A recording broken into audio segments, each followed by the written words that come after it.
Isso. Pronto aí? No ar? Meus irmãos, eu não fiz slide, mas eu acabei de colocar no grupo da igreja aí o material. Quem quiser usar o celular, vai conseguir colocar aqui? Ah, vai, ó. Elas vão rolando aí. Mas quem quiser, eu joguei no grupo do celular aí. E quem quiser ir acompanhando também, né? É o material que a gente vai meditar esta manhã. Uma coisa interessante na minha vida e na sua, é porque às vezes nós temos uma visão errada de nós mesmos, não é? Talvez é por isso que a gente se acha demais ou se acha de menos, não é? Porque nós temos uma visão errada de nós mesmos. Então, a proposta essa manhã, e quem quiser guardar esse material, é um material excelente para você fazer discipulado, tá? Porque o evangelho é você mostrar quem é a pessoa. Porque você falar que Jesus ama, você falar, isso é verdade, só que a pessoa fica mais inflada, né? Um pecador, sabendo que alguém ama ele precisa fazer o quê? Mas você tem que trazer uma perspectiva de quem você é diante da Bíblia. Porque quando a pessoa entende quem ela é, quem a Bíblia diz que ela é, aí ela vai sentir a necessidade de um Salvador. Aí quando você fala, mas tem Jesus que te ama, morreu por você, opa, aí é um bom negócio, né? Quando a gente era menino, tinha muito essa dinâmica, né? As pessoas, não se esqueça que Jesus te ama. Tá. Às vezes você falava isso para um pecador, tão pecador, que era mais pecador do que todo mundo, né? Depravado. E você pega uma verdade, que ela é uma verdade, mas ela não é uma verdade para todos, né? Nós vemos quinta-feira que quando a gente ora o Pai Nosso, é o Pai Nosso. Então, Deus, Ele rege todas as coisas, controla todas as coisas, controla. Mas Ele tem um povo. Esse povo Ele adotou, esse povo Ele se relaciona. O resto Ele mantém por sua misericórdia e graça. Nós vimos, por exemplo, que a oração desses Deus nem atende. Não, nem adianta falar com Ele. Se você não tiver um coração quebrantado, um coração humilde, para você chegar diante de Deus Todo-Poderoso e falar, Senhor, tem misericórdia de mim. Esse é o coração que Deus espera de nós. Mas se nós não tivermos a consciência de quem nós somos, a gente fica distante, né? Então essa é a proposta, uma visão bíblica do eu. Aí, quem tiver o celular aí, uma visão bíblica do eu. Quem sou eu? Quem que a Bíblia diz que eu sou? Né? Então, em algum momento da sua vida você já ouviu dizer, né? Acredite em si mesmo. Acredite em si mesmo. Olha que legal. Acredite em você mesmo. Essa frase de Napoleão Hill, homens na história da humanidade que descobriram um negócio chamado autoajuda. Esse negócio, os caras ganham dinheiro. Tudo aquilo que você escuta na capa do livro, né? 7 passos para, né? 15 métodos, é livro de autoajuda. O Dale Carnegie, é mais ou menos esse o nome dele. Ele escreveu, foi um dos primeiros livros, Como Fazer Amigos e Influenciar Pessoas. É um bom livro, mas ele ganhou dinheiro demais.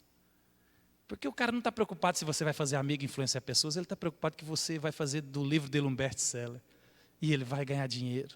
Se você vai seguir os passos ou não. Mas Napoleão Hill, ele diz assim, tudo que a mente humana pode conceber, ela pode conquistar.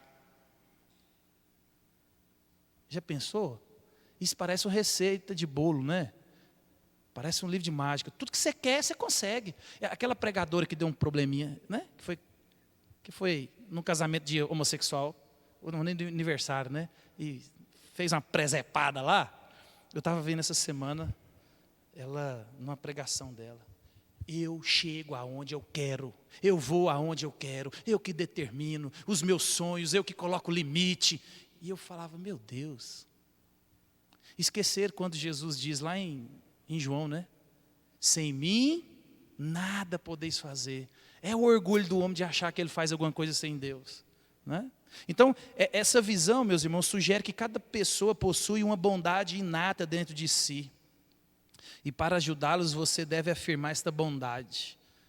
Você é bom. É isso mesmo. Você não precisa de ninguém.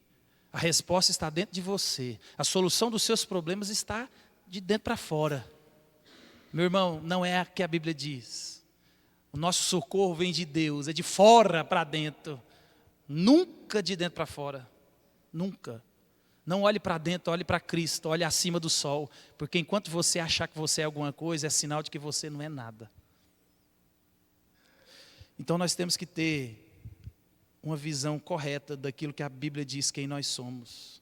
Então, primeira coisa que nós vemos aqui, o homem. O homem é criado para Deus, tem um propósito. Esses livros de autoajuda fazem perguntas constantes. Você tem que descobrir o propósito da sua vida. E aí, quando você lê esses, eu já li muito, né? Eles parecem que descobriram o propósito da vida. Tudo que eles fazem dá certo. E você é um otário. Um trouxa. Que você não consegue ver o que só eles veem. Né? E você fica angustiado de ler aquele negócio. Eles encontraram o propósito, eles encontraram o destino, eles encontraram a riqueza, eles encontraram a alegria, eles encontraram a felicidade, e a gente não. E aí fica falando, você tem que encontrar seu propósito. E aí eles colocam uma perspectiva terrena, né? E você fica olhando aqui embaixo, o nosso propósito. Meus irmãos, o nosso propósito dos filhos de Deus, dos homens criados à imagem e semelhança de Deus, foi glorificar Deus. Nós fomos criados para Deus. No Éden, nós estávamos relacionando de maneira perfeita com Deus. Deus não te criou para você ser rico, para você dominar o mundo, para você ser próspero. Não, não é essa a finalidade, isso aí é secundário. Isso aí atende outros propósitos de Deus. Então, o homem, ele é criado para Deus. E aí nós vemos, ele é formado por quem? Por Deus, pelo poder de Deus. Olha aí, ó, Colossenses 1,16. Pois nele foram criados todas as coisas nos céus e sobre a terra, as visíveis e as invisíveis, sejam tronos, soberanias, quer principados, quer potestades. Tudo foi criado por meio dele e para ele. Você jovem, que está de cabeça baixa, camisa azul, pensando na morte da bezerra. Continua pensando na morte da bezerra. Deus criou você para Ele. E você também, jovem, que fica rindo aí atrás. Meus irmãos, isso é sério. Se você, jovem, entender o propósito a qual Deus te colocou aqui, e você conseguir mensurar isso dentro da sua perspectiva, você vai ser o jovem crente, temente e próspero e de sucesso, não na perspectiva do mundo, mas você vai poder deitar na cabeça no travesseiro quando você tiver 18 anos, e é aquela perspectiva, que curso que eu faço, se eu faço curso, mas você vai estar descansando em Deus, porque meu propósito é glorificar Deus, e à medida que Deus vai abrindo caminhos na sua vida, você sabe aonde você vai pisar e que porta que você vai entrar. Você não vai ficar desesperado, Senhor, abre uma porta aqui. Não, é só você olhar para a sua vida, à medida que Deus de forma natural vai providenciando as coisas, dentro da sabedoria de Deus, baseando naquilo que nós fomos criados, para Deus, com o propósito de glorificar Deus. Aqui eu vou glorificar Deus, é aqui que eu entro. Aqui eu não glorificar Deus, eu saio. Você não vai entrar em conflito, você não vai ficar ansioso, você não vai entrar em depressão, você não vai ficar desesperado. Por quê? Porque a finalidade minha e sua é glorificar Deus. Eu vou precisar de arrumar um emprego, esse emprego eu glorifico a Deus? Parece que esse emprego eu trabalho de segunda a segunda. Parece que nesse emprego eu não tenho tempo para ir para a igreja. É um ponto a se levantar. Opa, talvez aqui ele me tira da igreja. Se me tira da igreja, talvez. Nossa, mas ele tem um dobro do salário. E agora, Senhor? Eu orei para o Senhor melhorar a minha renda. O Senhor me dá um emprego com o dobro. Mas aí me tira da igreja. Aí tem gente que vai falar assim, meus irmãos, eu queria que vocês orassem porque Deus respondeu minha oração. Eu vou ser contratado para receber o dobro. Mas talvez Deus está te provando para você escolher aquilo que é prioridade, que não é o dinheiro. Então, meus irmãos, nós fomos criados para Deus e formados pelo seu poder. até o homem exterior, que é o corpo físico. Olha o que ele vai dizer em 2 Coríntios 4,16. Por isso, não desanimamos, pelo contrário, mesmo que o nosso homem exterior se corrompa, contudo o nosso homem interior se renova de dia em dia. É o exemplo de Jó. O homem exterior dele estava um caco. Literalmente, né? Ele coçava com caco. Mas à medida que ele ia passando por aquilo, o seu homem interior ia se renovando, e ele chega no 42 e fala: me abomino no pó e na cinza. Eu conhecia só de ouvir falar. Meus irmãos, a minha oração é para que vocês aqui na igreja conheçam Deus a cada vez mais, e façam oração de Jó: Senhor, eu conhecia só de ouvir falar, agora eu começo a descortinar os olhos, agora o véu está rasgado, agora eu posso olhar para o Senhor e perceber que o Senhor é Deus. Então, meus irmãos, nós temos que entender a visão bíblica do eu.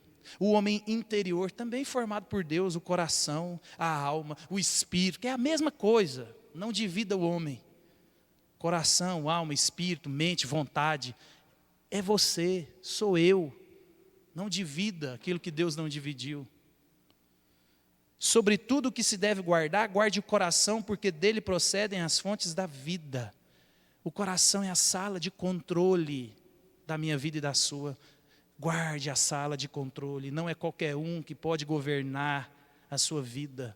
Quem senta na sala de controle governa todo o organismo, toda a vida, todo o corpo. Por isso que você deve guardar seu coração. Se você não guardar seu coração, você vai ficar amargurado, ansioso, depressivo, desesperado. Porque às vezes a gente quer além do que a gente precisa, a gente quer além do que a gente pode, né? Eu acho que já dei esse exemplo alguma vez. Uma vez eu tinha um comércio e eu orei: Senhor, eu estou precisando de vender mais. E aí o Espírito Santo, hoje eu entendo, né? O Espírito Santo falou no meu coração assim: ó, você dá conta de atender o dobro que você atende hoje?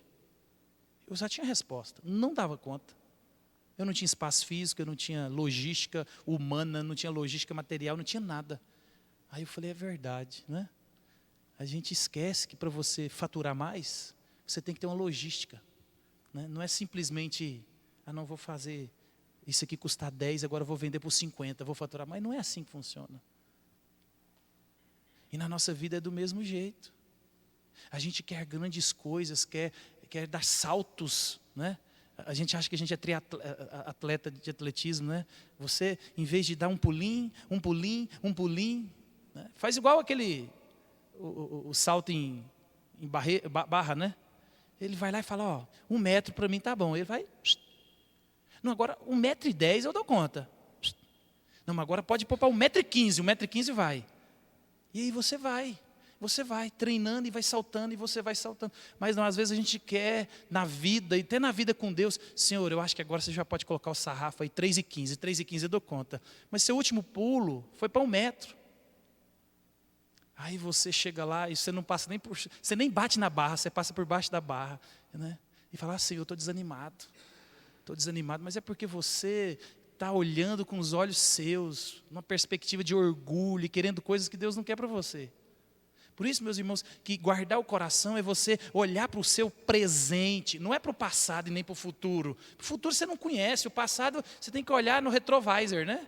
Olha aqui, ó, e tem que ter um retrovisor grande para você, ó. Mas olha hoje as circunstâncias, quem Deus tem colocado da minha vida, quem Deus tem colocado onde eu estou trabalhando, a dinâmica, o que eu preciso fazer, está cheio de respostas. O problema é porque seu coração está sempre lá na frente, aí você quer respostas lá da frente, você quer a vida lá da frente, você quer tudo lá da frente, isso não existe. Você tem que rasgar a Bíblia, porque a Bíblia fala assim: nós vivemos por, e não por, você não vive por aquilo que você vê. Esperança que você conhece não é esperança que você vê. Não. Descanse em Deus, meus irmãos. Então o nosso homem interior, ele deve estar sempre guardado em Deus. Por isso que você deve guardar seu coração, guardar daquilo que você escuta, daquilo que você vê, né? Às vezes a gente escuta coisas que, se você não guardar o coração, você contamina todo o corpo, né? O interior e o exterior, porque tem gente que fica doente, né? Tem gente que fica doente, porque vai ficando amargurado e vai tentando segurar aquela pressão, aquelas coisas, né? E a gente tem que entender isso. Então, você foi feito à imagem de Deus. Também disse Deus: façamos o homem à nossa imagem, conforme a nossa semelhança. Tenha ele domínio sobre os peixes do mar, sobre as árvores do céu, sobre os animais domésticos, sobre toda a terra e sobre todos os répteis que rastejam pela terra. Criou Deus, pois o homem à sua imagem, a imagem de Deus o criou. Homem e mulher os criou. Existem verdades na Bíblia que eu e você está tão distante, talvez é por isso que nosso coração está desesperado. Você foi criado à imagem de Deus. Deus comunicou os seus atributos com você. Você ama porque Deus amou primeiro. Você pensa porque Deus é sabedoria total. Se você consegue perdoar hoje, é porque o Deus misericordioso comunica o seu amor, a sua misericórdia com você. Tudo que você precisa, Pedro vai dizer isso, né? Pedro, capítulo 2 Pedro, Pedro vai dizer, todas as coisas para viver uma vida piedosa, nós já temos em Cristo Jesus. Tudo. Você não precisa de mais nada. Senhor, eu acho que não, já está lá disponível. É só você acessar. Pensa como se fosse uma frutaria. Hortaliças lindas, frutas gostosas. Você quer comer? Está lá, é só você ir lá buscar. Então, meus irmãos, você tem que lembrar quem você é. Aquilo que a Bíblia diz que você é. E não aquilo que o homem diz que você é. Você é bom, as respostas estão dentro de você. Não. É por isso que às vezes a gente não vence a luta diária, porque a gente está buscando respostas dentro de nós mesmos. A gente quer mudar o outro. É a gente que quer mudar o outro, a gente quer mudar a circunstância, a gente quer mudar o nosso redor. É a gente que quer fazer, a gente que quer fazer. E tem coisa que você não foi feito para fazer. Então, somos feitos à imagem de Deus, meus irmãos. Para quê? Para glorificá-lo. Você tem um propósito. Nunca mais saia daqui. Pelo menos vocês que têm o privilégio, Deus trouxe vocês aqui hoje. Não saia daqui sem saber que sua vida tem propósito. Você foi feito à imagem de Deus para um propósito, e isso já basta. E se você conseguir entender isso, e a partir disso, todas as decisões que você tomar na sua vida, diante de situações mais adversas ou diante de situações mais tranquilas, se você não perder isso de foco, que você e eu fomos feitos à imagem de Deus para glorificá-lo, e em tudo que eu fizer, no trabalho, no casamento, na educação de filhos, com relacionamento com os amigos, na igreja, tem que apontar para a glória de Deus. Se você responde essa pergunta, você saberá, dentro da sabedoria de Deus, tomar a melhor decisão, seguir o melhor caminho, renunciar ao melhor caminho. 1 Coríntios 10, 31. Esse todo mundo sabe de cor. Vou começar e vocês terminam, porque vocês sabem, ó. Quer comais, quer. Viu como vocês sabem? É porque. Ixi. Então põe aí. Primeiro, Isaías 43, 7. Olha, eu achando que meu povo aqui estava afinado.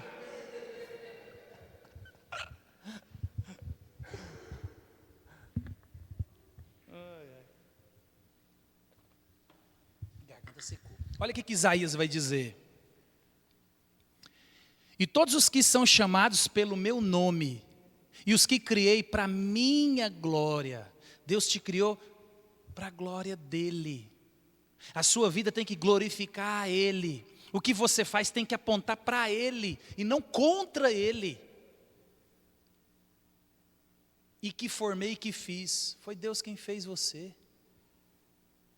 Todas as decisões, eu falei isso para a Júlia quando ela saiu de casa, falei, minha filha, eu vou te dar uma receita, porque você precisa de sabedoria de Deus para tomar decisão, e não existe aquele negócio de que o Senhor vai chegar em você e falar assim, ó, um GPS, a 200 metros, vire à direita. Não é assim a vida cristã, não existe isso. Aí eu falei, minha filha, preste atenção, o GPS está no seu coração. Você tem que glorificar Deus em tudo. Então, Esses relacionamentos glorificam a Deus? O que eu quero fazer glorifica a Deus? Com quem eu ando glorifica a Deus? Onde eu vou? O que é que eu quero trabalhar? A finalidade do que eu quero estudar? Para que eu quero estudar? O concurso que eu vou fazer? O trabalho que eu quero fazer? A viagem que eu vou fazer? Tudo. Você responde, glorifica a Deus? Se você tem a resposta positiva, Deus está te guiando. Esquece esse negócio de que existe um GPS gospel, vira à direita, crente. Não, isso não existe. Isso não existe. Não existe. Na verdade existe, né? Não do jeito que a gente queria, mas aqui, ó. É o GPS. Né? O livro de Provérbios mesmo fala tanta coisa. Não empresta dinheiro para quem não vai pagar, não põe seu nome para os outros. Ó, GPS. Não precisa de perguntar, pastor, o meu vizinho está me pedindo dinheiro emprestado, né? Quer ir lá na Martinello comprar um sofá e eu empresto meu nome? A Bíblia já falou. Você pode até emprestar um nome, mas fala assim, ó, não deixe os olhos dele descansar. Então assim, o problema é que a gente quer respostas que a Bíblia não vai trazer nunca para nós. Então, Salmo 86, 9. Os que não tiver versículo aí, Mário, você já pode ir adiantando. Porque não precisa de...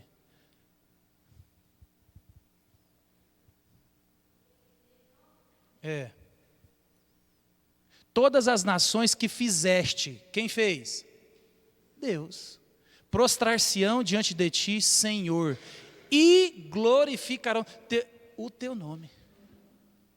Depois da queda, depois que entrou o pecado, muita gente blasfema, se indigna contra Deus e não glorifica a Deus, né? Mas o propósito de Deus sempre está de pé e ligado, glória dele mesmo. E naquele dia não tem essa. Eu não acreditei no Senhor, dobra e glorifica o meu nome. Essa é a dinâmica. Todo mundo vai glorificar a Deus, por amor ou pela dor naquele dia. É simples. Então nós somos criados para glorificá-lo. Nós somos criados para adorá-lo. Mateus 4:10, Mari. Então Jesus lhe respondeu, retira-te, Satanás, porque está escrito, ao Senhor teu Deus adorarás e só a Ele prestarás culto. Só e somente a Deus. E nós temos levantado ídolos no nosso coração. O que é um ídolo no coração? Tudo aquilo que nós adoramos, que não seja Deus. E eu não estou falando de fazer estátua, né? Eu estou falando de, por exemplo, simples decisões que nós tomamos, né? Eu vou orar ou descansar? Alerta. Eu vou para a igreja ou eu vou para um churrasco? Eu não estou falando que isso é pecado. Eu tenho que deixar de ir para o aniversário. Não é isso. Tenha sabedoria na hora de escutar. Eu estou falando é porque às vezes nós entramos em conflitos que o crente não pode ter conflito. É aquilo que eu falo para você. A minha agenda e a sua, ela tem que ser controlada pelo culto público, pelo culto privado e pelo culto doméstico. Então, a minha agenda semanal, mensal e anual tem que acompanhar os cultos públicos. Pastor, mas naquele domingo tem um aniversário. Meu irmão, vai em paz, aproveita, não é assim que a gente está aprendendo em Salomão? Aproveita, bebe, regala-te com os irmãos, com sua família, com seus amigos, né? Mas lembre-se que tem que ser para a glória de Deus. Mas o problema é quando a nossa agenda é assim, esse mês eu vou ter que ir no culto 3 vezes. Não tem um churrasco, não tem uma resenha, não tem nada. Isso mostra que a nossa adoração está invertida. Isso mostra que quem está na sala de controle não é Deus, é nós mesmos. Né? É nós mesmos. Então o tempo, o dinheiro, as nossas vontades, a gente tem que ir seguindo para a gente saber onde é que está o Deus do nosso coração. Então nós temos que adorá-lo. Romanos 1:25. Aqui ficou parecendo que era 1:25. Pois eles mudaram a verdade de Deus em mentira, adorando e servindo a criatura em lugar do Criador, o qual é bendito eternamente. É isso que nós fazemos. Tudo aquilo que Deus fez, e tudo aquilo que Deus fez através da sabedoria e da inteligência dos homens, todo o conforto que Deus nos deu, o ar-condicionado, a poltrona, a cama, né, a televisão de 60 polegadas, o Netflix, todos esses confortos que Deus, pela sua bondade e misericórdia, nos dá. Às vezes a gente tem feito, hoje tem culto, mas a minha poltrona está me esperando, de braços abertos. É isso que é adorar a criatura, a criação no lugar do Criador. Por quê? Porque o descanso Deus criou para mim, para você, e você deve e eu devo descansar.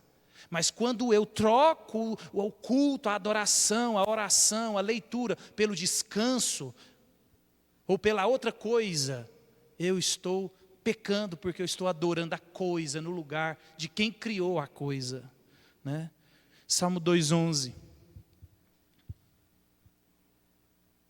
Servi ao Senhor com temor e alegrai-vos nele com tremor. Meus irmãos, Deus é Deus. É aquilo que a gente falou um pouco na quinta-feira. Nós perdemos o medo de Deus. A gente tem medo do que o outro vai pensar, mas a gente não tem medo do que Deus vai pensar. E isso é sério, a gente tem que regular o nosso coração. A gente tinha que ter pavor do que Deus pensa de nós. E o que o outro pensa de nós? Ué, se Deus fala assim, assim, assim, eu tenho que me preocupar. Agora, se o outro vai pensar, mas não. Aí a gente tem regulado a nossa vida, as nossas atitudes e o nosso comportamento baseado no que os outros vão pensar. E Deus é amor, Deus entende. Não, Deus não entende não. Ele vai cobrar, Ele é um Deus justo. Pode ficar tranquilo. Deus, Ele não é aquele pai permissivo, que está preocupado com a alegria, a felicidade do filho. E enquanto ele está alegre e feliz, ele pode tudo. Mesmo que isso custe a vida, o pecado e o futuro. Mas está feliz, está alegre hoje? Vamos embora. Deus não é assim. Então, em terceiro aqui, a Bíblia diz a respeito de mim e de você, nós fomos feitos para relacionarmos com Deus. Salmo 103. Sabei que o Senhor é Deus, foi Ele quem nos fez e dele somos. Somos o seu povo e rebanho do seu pastoreio. Então nós fomos feitos para nos relacionar com Deus, meus irmãos. Nós fomos feitos para deleitarmos nele, nos alegrar, ter prazer. Meu irmão, eu há muitos anos atrás, eu escutei um pregador, uma sequência de pregações dele, eu ficava escutando, e todas as pregações, ele pregava qualquer coisa, mas no meio da pregação ele falava, né, eu acho que já comentei isso com vocês, eu estou em crise, porque eu não me indigno com o pecado, eu estou em crise porque às vezes eu oro e eu não sinto nada, eu estou em crise porque eu não estou sentindo a presença de Deus, eu estou em crise porque eu não tenho me indignado com a minha vida, e aquilo começou a me incomodar. Porque eu falei, se ele é crente, eu também sou. Por que ele vê o que ele está vendo e está indignando e eu não estou? Por que eu não estou me indignando com a minha postura? Porque eu venho para o culto o dia que eu quero. Eu era daquele assim que, né, eu morava em cidade grande, né? Aí o culto era 7 horas, eu tinha que sair de casa às 6. Tinha que começar a arrumar às 4h30. Então aqui é mole. Aqui, tá doido? Aqui se você morar lá onde o Danilo Arroz mora, que é lá na ponta, em 5 minutos você está na igreja. Agora você imagina, você tem que... E eu tinha menino pequeno. E para quem tem menino pequeno, é o maior teste de amor a Deus, né? Porque você termina de arrumar um menino e ele caga tudinho assim, na roupa, no negócio. E aquilo ali, você fica na hora, você fala assim, é resposta para mim não ir para a igreja, né? E a gente tinha 2, 3 meninos, era uma luta. Então assim... Quando eu colocava no papel esse negócio todo, mais 1 hora de trânsito para ir, aquele negócio, rapaz, era muito fácil decidir, era tranquilo. Não, vamos ficar aqui, assistir Fantástico. Né? Era muito fácil. Mas se deleitar em Deus, meus irmãos, é saber que em meio a tudo isso, essa diversidade, você tem que dar banho em menino, correr o risco de, na hora que, porque a gente arruma primeiro os meninos, né? Mas na hora que você terminou de arrumar, e você vai pegar o menino, ele está todo cagado, aí você arruma ele rapidinho ali, e vai para a igreja, porque eu vou encontrar com Deus, eu vou servir a Deus, eu vou cultuar, os meus irmãos vão estar lá, e ainda corre um grande risco de acabar o culto, a gente ir comer um sanduíche com a galera da igreja. Isso é deleitar em Deus, deleitar na igreja. Vai ter problema, sempre vai ter problema para a gente vir para a igreja. É uma luta espiritual. Chega aquele incircunciso, enviado de Satanás na sua casa, meia hora antes de ser para o culto. Você acha por que ele foi lá? Se ele não foi lá para buscar uma chave de fenda e ir embora, meu amigo, ele foi lá para te tirar do culto. Por isso que nós estamos, meu irmão, que bom que você veio aqui, ó. Mas vamos para o culto comigo, porque eu vou para o culto. Se você não vai, ó, amanhã você volta. Então, 9 horas o pastor termina lá, nós temos um cafezinho, 9h15 eu chego aqui. Isso, meu irmão, você tem um culto por semana. Se você não toma algumas atitudes, e isso não é falta de educação, não, isso é deleitar em prazer. Eu tenho um encontro marcado com Deus, eu vou cultuar o Senhor com meus irmãos. Então, isso é relacionar com Deus, né? Fomos feitos para amá-lo. Você tinha colocado o verso já? Se você não tinha, a gente passa para o outro. Tu me farás ver os caminhos da vida, na tua presença a plenitude de alegria, na tua destra delícias perpetuamente. Isso é se deleitar, é saber quem é Deus, é crer nessas coisas e viver essas coisas, meus irmãos. Nós somos criados para amá-lo. Põe aí, Mário, Mateus 22:37, vamos correr aqui, que senão a gente não termina. Deixa eu ver aqui. Não, vai dar. 22:37. Então enviou os seus servos a chamar os convidados para as bodas. Respondeu-lhe Jesus: amarás o Senhor teu Deus de todo o teu coração, de toda a tua alma e de todo o teu entendimento. Como é que a gente ama a Deus?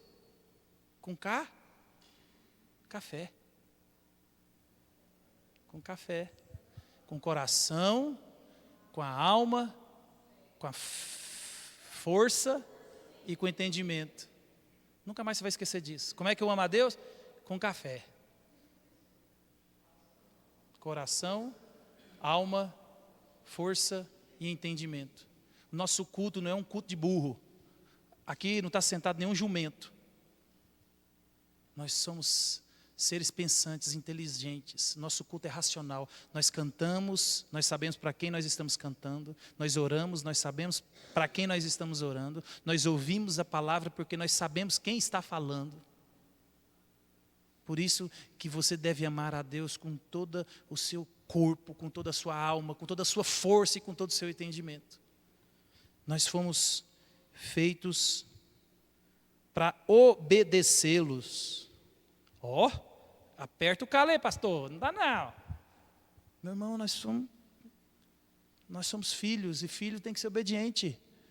Se me amais, guardareis os meus mandamentos. Meu irmão, depois você circula esse versículo, e você medita nele essa semana inteira. Você consegue observar que o amor ali não está ligado a sentimento?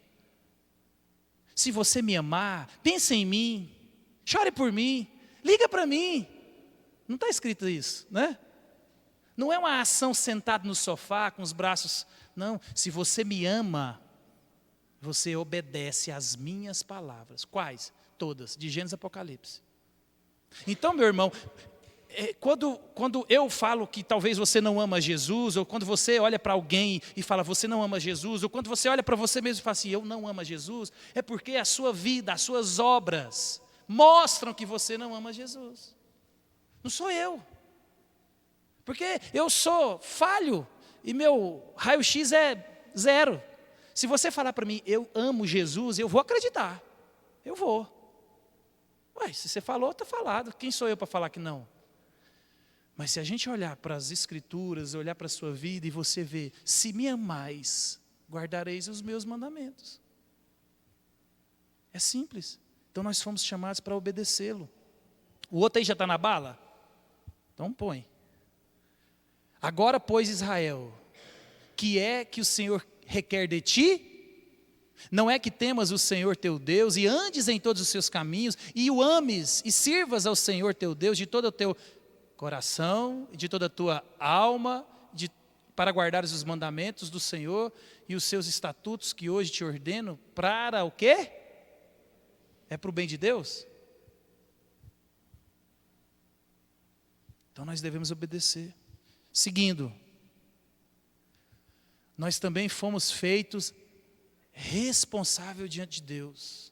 Não, Deus é amoroso, Deus, meu irmão, esquece a imagem que talvez você conhece de um pai que vai consertando a bagunça que os filhos vão fazendo. Você conhece pai assim? Você conhece. Os filhos vão na frente e o pai vai, é tipo aquele esporte olímpico, eu não sei o nome daquilo, que aquele ali para mim é um esporte que eu não vou nem falar o nome que eu penso daqui, porque o cara joga um negócio e um vem com uma vassourinha atrás. Não sei como chama aquilo não. Tem pai que é desse jeito, né? E pai aqui eu incluo mãe também, viu? O filho vai na frente e ele vai atrás, assim, ó, tem que limpar tudo que ele faz. Aí chega lá na frente, a sujeira é maior, a sujeira é grande, aí você precisa de uma equipe, você precisa de um batalhão para limpar a sujeira dele, porque enquanto ele derruba um negócio da estante, enquanto ele quebra uma lâmpada, enquanto ele quebra a planta, enquanto ele joga suco na caixa d'água, que isso tudo é engraçado, mas você resolve facilmente. Mas a hora que ele começa a andar com quem não pode, fazer o que não deve, né, usar o que não precisa, e companhias, e aí, meu amigo, aí, e Deus não é assim. Deus não é assim. Então, você é responsável diante de Deus. Põe o versículo. Não, o versículo já está aqui, o Atos. O Deus que fez o mundo e tudo que nele existe, sendo Ele mesmo, sendo Ele o Senhor do céu e da terra, Ele mesmo é quem a todos dá vida, respiração e tudo mais, pois nele vivemos e nos movemos e existimos, como alguns dos vossos poetas têm dito, porque dele também somos geração. Meus irmãos, nós somos responsáveis para dele dependermos. 1,17. Ah, você colocou 28 aí? Não, já estava lá no verso aqui, Mari. Não é porque ele cortou. Põe no Tiago 1,17. Acho que eu consigo aqui abrir, que eu sou bom na minha...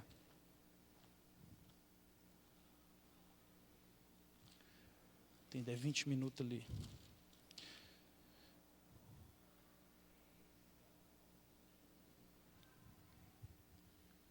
Toda boa dádiva e todo dom perfeito são lá do alto, descendo do Pai das luzes, em quem não pode existir variação ou sombra de mudança.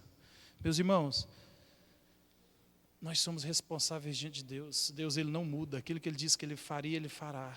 Quando Ele diz que irá requerer de nós tudo aquilo que nós fazemos, Ele irá fazer. Não pense eu e você que nós estamos isentos das nossas responsabilidades. Não caia na teologia falsificada de que, já que Deus é soberano sobre todas as coisas e controla todas as coisas, então tudo que está acontecendo na minha vida é porque Deus quis assim. Aprenda que a Bíblia, ela tem verdades paradoxais e que eu e você não conseguimos entender. A Bíblia fala de um Deus soberano que controla todas as coisas e está por trás de todos os eventos. Mas Deus também fala que você é totalmente responsável por aquilo que você faz. Como isso funciona? Não sabemos, porque a Bíblia não fala. A Bíblia fala que isso é verdade e assim nós cremos. Você é totalmente responsável pelas suas atitudes. Você não vai receber isenção de nenhuma das suas atitudes diante de Deus. Nenhuma. Nenhuma. Então nós devemos depender dele para tudo. Para dominar abaixo dele. Nós vimos, né? Domine os peixes, domine a natureza. Nós somos coparticipantes do governo de Deus. Já parou para pensar nisso? Nós somos submissos a Deus e Deus, Ele faz de Adão um rei. Olha, você vai governar, você vai fazer isso tudo aqui. Olha que maravilha, você ser corregente de Deus. Olha o que Deus faz com o marido e com a esposa. Você é corregente da responsabilidade do seu marido. Você não está abaixo dele, mas a responsabilidade sua é de estar participando em submissão à responsabilidade maior de alguém que tem que governar a casa, governar as situações. Você não está abaixo, mas você está também imbuída numa responsabilidade grandiosa. Não escute o feminismo que a mulher não pode ser rebaixada. Isso é coisa do diabo. E a Bíblia chama você para ser submissa ao seu marido, não ao marido das outras. Segue o jogo. Então nós somos feitos responsáveis diante de Deus para receber seu conselho e instrução. Meus irmãos, nós temos que entender toda essa dinâmica. E Deus os abençoe e lhes disse, sede fecundo. Não, isso aí passa para o outro. Pode ir só no texto aí, porque, deixa eu ver aqui. Vou acelerar aqui, senão eu perco o filé mignon.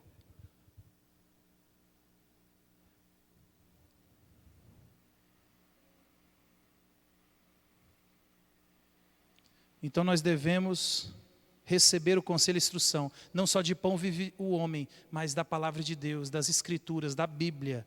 Né? Porque nós vivemos, meus irmãos, volta lá, Mari.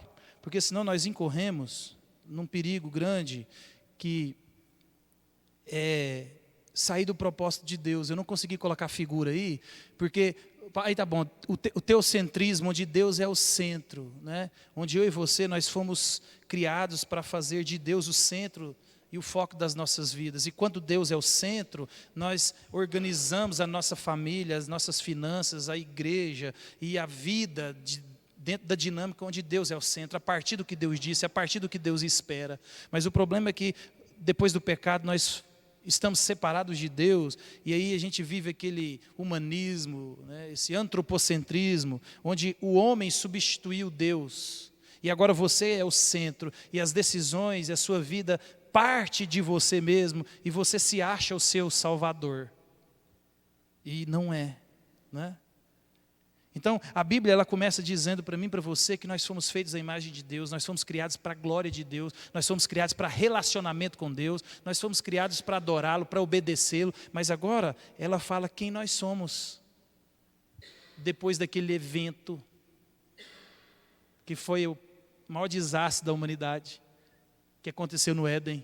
Pode rolar aí porque eu e você, nós somos pecadores por natureza. Na essência, nós somos pecadores. O pecado, esse sim, habita dentro de mim e de você. Esse só sai de mim e de você só na glorificação. Então, tudo que eu penso, tudo que eu falo, tudo que eu digo, tudo que eu planejo, tudo, ele está maculado pelo pecado. Tudo. As nossas percepções, tudo foi manchado pelo pecado. Por isso que Paulo vai dizer assim, ó, habite ricamente em vós a palavra de Deus, para que nós possamos cada vez mais crescer na perspectiva de Deus e não na nossa. Porque se você não tiver com a palavra de Deus habitando ricamente em você e pensando constantemente nas coisas do alto, onde Cristo vive, as suas decisões são sempre debaixo do sol. Porque você não tem contato com Deus, você não tem sintonia com Deus, relacionamento com Deus, intimidade com Deus. E aí você começa a tomar decisões baseadas no que você acha. E às vezes na nossa vida nós precisamos de tomar decisões rápidas. E aí você vai no automático. E aí depois quando você olha para trás, você fala, nossa. Por quê? Porque a gente esqueceu. Então, nós somos pecadores por natureza. Salmista vai dizer, né? Davi, no Salmo 51, quando ele reconhece o seu pecado diante do adultério. Eu nasci na iniquidade e em pecado me concebeu minha mãe. Então, por causa do pecado, meus irmãos, nós estamos separados de Deus. E isso, quando você for fazer um discipulado, isso é o evangelho. Você nunca pode omitir essa informação. Entre você falar Jesus te ama e você está separado de Deus, longe de Deus, escolha falar que você está separado de Deus. Porque é mais fácil ele dormir preocupado, sabendo que ele está em oposição a Deus, do que sabendo que Jesus te ama. Porque se você dormir, um pecador, que faz o que faz, e ele fala, Jesus me ama, o irmão da igreja falou para mim, então estou tranquilo, né? Agora, se você fala, você está distante de Deus, separado de Deus, você vai para o inferno. Meu irmão, aí você colocou um problema na cabeça dele, e ele vai falar assim, rapaz, mas quem foi que é sem vergonha? Eu tenho que parar de andar com essas caras, porque, você está entendendo? O evangelho é isso. O evangelho, bem pregado, é você falar quem é a pessoa. Pecador por natureza, separado de Deus. Eu vou seguir aqui para a gente... E o que ele merece? O julgamento de Deus. Né? Eu vi essa semana, né? Augusto Nicodemos pregando. E tem gente que fala assim, Senhor, restitui tudo aquilo que eu perdi. Senhor, me dá aquilo que eu mereço. E ele fala assim, até o Danilo até compartilhou um pedaço comigo. Ei, não. Não, porque ele fala assim, se você fala assim, Deus, me dá o que eu mereço, ele vai abrir o chão e te engolir. Você merece punição, você merece inferno. Você pecou, você está em oposição contra Deus. É isso que você e eu merecemos. Então fala, Senhor, me dá a sua misericórdia, a sua graça. Não me dá o que eu mereço não, Senhor, porque o que eu mereço eu não quero. Então, meus irmãos, nós merecemos o julgamento de Deus. Por isso que Deus, Ele julgou os nossos pecados nas costas de Cristo. Por isso que quando eu e você cremos em Cristo, o pecado foi satisfeito nas costas de alguém. Por isso que quando nós depositamos a nossa fé em Cristo, os nossos pecados são satisfeitos, não por nós mesmos, mas por causa de alguém que morreu no meu lugar. Esse Jesus que me ama, que te ama e que morreu por mim e por você, lá em Apocalipse, é esse Jesus que bebeu o cálice da ira de Deus, que Ele vai derramar, o cálice que Ele bebeu nos homens que não reconheceram Ele. E toda a fúria, toda a ira de Deus vai ser derramada. E os pecadores precisam saber disso. E é eu e você que somos responsáveis. Então, quer falar que Jesus ama? Fale. Continue falando, mas antes de falar que Jesus ama, você fala que Ele merece a ira de Deus, que Ele está separado de Deus, porque o Evangelho é as boas novas, mas só existe boas novas quando existem as más velhas. Então não conte as boas novas sem contar a realidade da vida de quem você está afirmando o Evangelho. Isso não é boas novas, você está aumentando o juízo na vida dele, porque você, como agente de Deus, para proclamar as boas novas, você está fazendo com que ele se afunde mais na vida que ele tem levado. Então, meu irmão, manda o cara para o inferno, não precisa ficar com vergonha. Né? É igual pedir dinheiro emprestado. Se você emprestar e não der, você vai perder o amigo, perder o relacionamento, às vezes dá um problema na família, né? Isso é a mesma coisa do evangelismo. Fala com todo amor e carinho. Você precisa de Cristo. Sua vida sem Cristo é nada. Você merece o juízo de Deus. Se Ele te mandar ir para as cucuias, que você vai. Mas Jesus te ama, Ele quer que você se arrependa. Essa situação pode mudar. Mas não deixe de anunciar. Então, é a pregação de João Batista, raça de víboras. Olha só, quem vos induziu, ou vamos falar um português mais claro, né? Quem falou para vocês que vocês vão se livrar da ira que vai acontecer? Quem? Quem falou para vocês que isso não vai acontecer? Quem? Raça de víboras. Olha, eu fico imaginando João Batista nos púlpitos modernos hoje, né? Ia ter só, talvez nem um pastor ficar na igreja. Então, meus irmãos, nós merecemos o julgamento. Cegos quanto ao pecado pessoal. Põe aí esse versículo 17:9, todo mundo conhece também, mas isso é uma realidade. Porque você prega, a pessoa não entende, ele está cego espiritualmente. Por isso que você tem que proclamar o Evangelho e ora. Senhor, eu vou falar, mas é o Senhor que abre o negócio aqui. O coração, eu só levo para o ouvido, mas o Senhor que leva para o coração. Enganoso é o coração, mais do que todas as coisas, desesperadamente corrupto. Quem o conhecerá? Conversei com uma pessoa essa semana, né, por vídeo. Falei, eu quero falar com você por vídeo, tem problema nem não. Porque tem coisa que a gente tem que falar olhando na cara. Falei, eu estou preocupado com a coisa que você falou. Você falou que isso tem 98% de chance de nunca acontecer. E eu estou precisando de olhar no seu olho para dizer que você está mentindo. E a Bíblia não. Porque a Bíblia diz para mim e para você que aquele que pensa estar de pé, vigie para que não caia. Então deixa eu explicar uma coisa para você. Isso aí, a probabilidade de você cair, de eu cair, é tão grande quanto amanhã que se levanta e o sol que resplandece ao meio-dia. Então nunca fale desse jeito, nunca mais. Não fale isso. Isso é arrogância diante de Deus. Fale assim, ó, se o Senhor não tiver misericórdia de mim, eu vou me lambuzar nesse negócio. Mas não fale, não, eu tenho 98% de chance, é impossível, porque o meu conflito é interno. Não, não existe, porque Tiago vai dizer que o conflito começa do lado de dentro mesmo e ele termina do lado de fora. Então, meus irmãos, o nosso coração é enganoso. As pessoas, elas estão assim, não é porque elas têm convicção de que estão erradas, não. Não. Elas continuam na vida que estão, é porque elas têm convicção, porque o coração está... Não. É você e você. Não existe esse negócio de céu e inferno. Fica tranquilo. E aí eles estão escutando quem? A voz interior. Né? E a salvação, ela vem de fora. Vem de Cristo. Então, nós somos totalmente depravados. Meu irmão, você sabe o que é totalmente depravado? Totalmente depravado. É porque a capacidade que eu e você temos de fazer as atrocidades mais atrozes do mundo está dentro de mim e de você. Então não pense que você não mataria uma pessoa.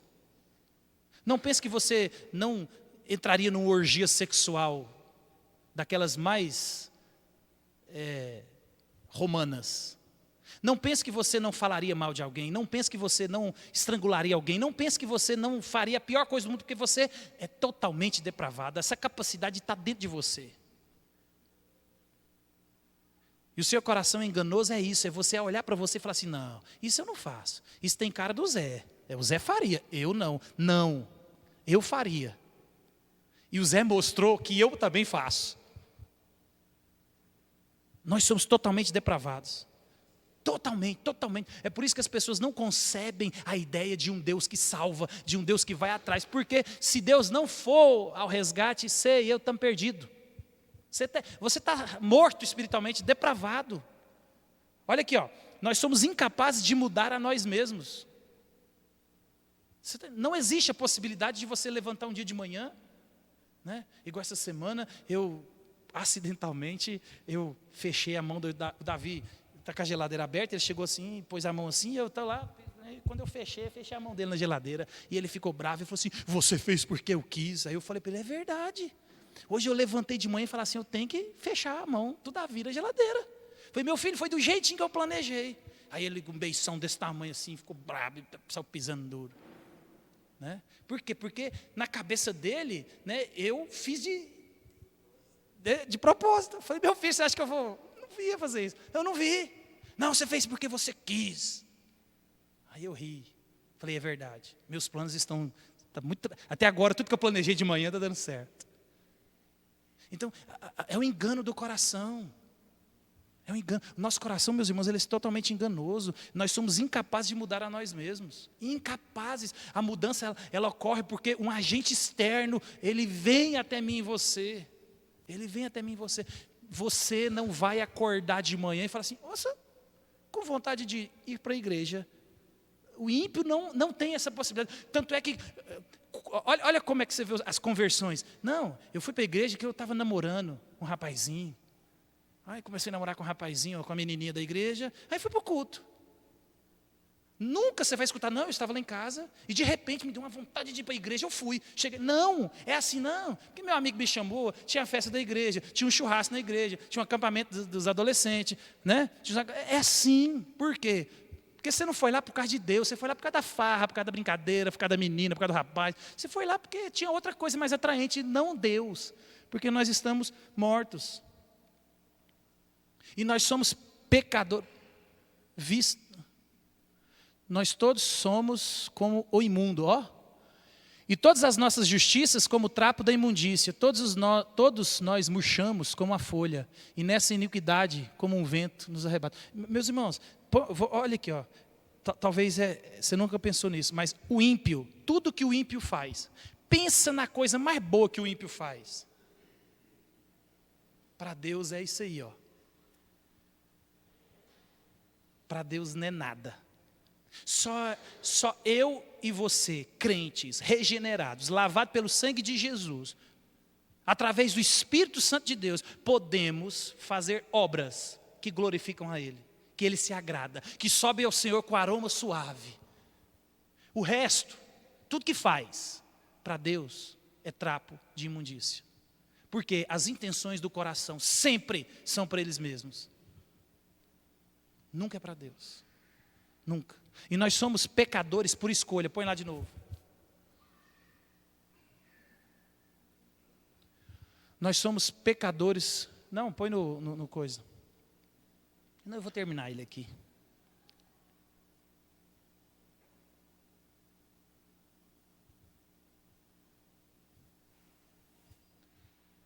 Nós somos pecadores por... Não, para... É aí, ó. Todos pecaram e carecem da glória de Deus. Aqui, o Manuel, vamos usar o exemplo do Manuel. O Manuel está no nosso meio. O Manuel fofinho, gordinho, sorridente. Agora está sorridente, né? Fica mais acordado do que dorme. Mas você acha que o Manuel não é pecador? Hã? Você acha que quando ele está lá, mas a Rosinha não dá uns tapas nela se ele ficar irritado? Você acha que ele chora falando assim, estou com fome, mamãe. Estou indo, meu filho. Não, ele grita, ele esperneia, ele tem ciúme da mãe. Você está entendendo? É porque o pecado já está lá. Ele, né? A Janinha, meus meninos mordiam o bico do peito, assim. A Janinha dava um tapa nesses meninos, rapaz, até que eu assustava. Porque a Janinha era braba. Mordia e ela, tá! Eu falei, o que foi? Ele mordeu o meu peito aqui. Eu falei, ranco. Eu falava, Jesus amado. Eu falei, esses meninos não é brincadeira não. E aí às vezes a gente olha para o menino e fala assim, mas é tão bonitinho.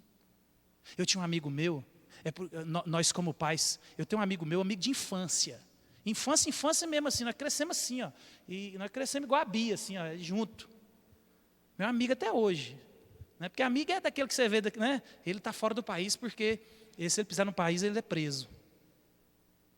Mas era tão interessante, eu vou encerrar aqui com ele, depois a gente fala sobre isso, no Pecadores por Escolha, né? Aí eu encerro com esse exemplo. E a mãe dele não via ele como um pecador. Ele montou um gás na época, igual o gás aqui, ó. Comprou uma moto velha. E aí ele falou para mim, Júnior, você podia trabalhar comigo. Eu tinha lá meus 16 anos. A gente precisava de dinheiro, né? Eu já estava namorando com a Janinha, eu falei, não, tem que trabalhar. E ele falava, eu vou pagar 15 por semana. Pô, 15 por semana, naquela época, era, né? E aí, nós entregávamos gás. Só que ele montou o gás, não foi para vender gás. Ele montou o gás para trocar cheque, para fazer rolo, para vender droga, para fazer tudo que você pensar. O gás era só fachada. E esse meu amigo é me dá. Não, ele é mais novo que eu tinha 16, ele tinha 15. Pensa num camarada, né? Aqui vocês falam é do brick, né? É do brick.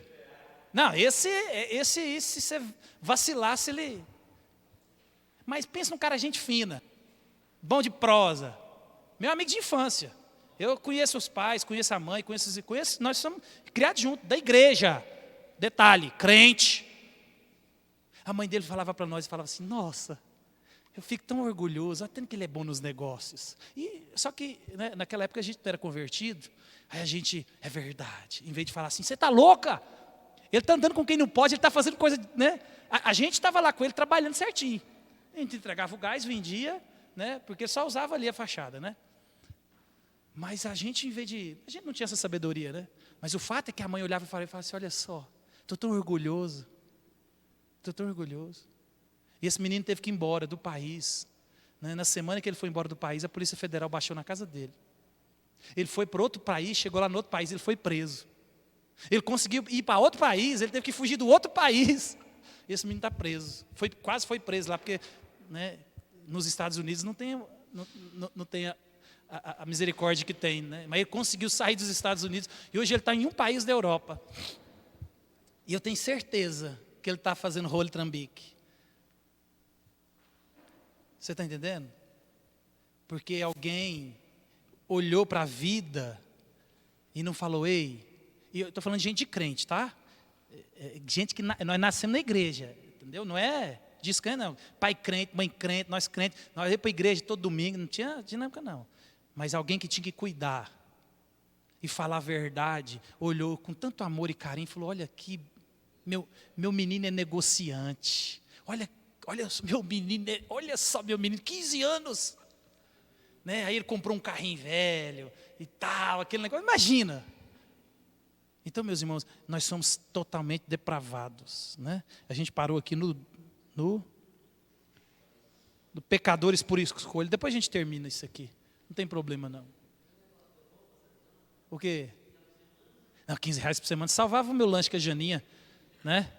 Eu comprava 10, um sanduíche para ela, um sanduíche para mim, uma Coca 600 e o House para dar um beijo depois. É, menino!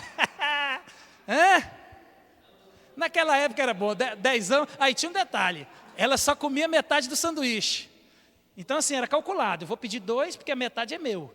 Então só que agora eu tenho que pedir o meu e comer rápido. Né? Tomei prejuízo.